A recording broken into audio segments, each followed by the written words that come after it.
চায়নার যে বিআরআই যে বেল্ট অ্যান্ড রোড ইনিশিয়েটিভ যেটা দীর্ঘদিন থেকে তারা বলে আসছে এবং বাংলাদেশের সঙ্গে কিন্তু অলরেডি এটা আগেই চুক্তিবদ্ধ তাদের সঙ্গে, সেইখানে যে আপনার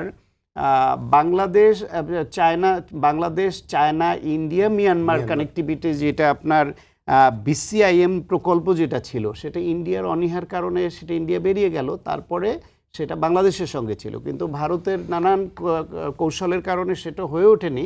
কিন্তু চায়না মিয়ানমার তাদের কানেক্টিভিটি ওইটা কিন্তু চলমান আছে।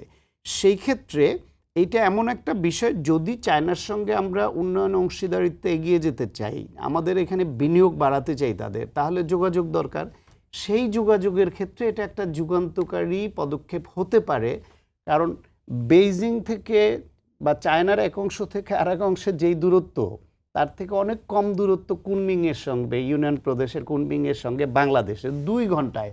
আমি কুনমিংয়ে গেছি, বাংলাদেশ থেকে প্লেনে উঠছি, কুনমিংয়ে নেমে ফোন করছি, আমার বাসার সদস্যরা যারা আমাকে এগিয়ে দিতে আসছিলেন এয়ারপোর্টে, ওরা যানজটে পড়েছিল, তারা বাসায় পৌঁছানোর আগে আমি কুনমিং চলে গেছি, 2 ঘন্টা মাত্র।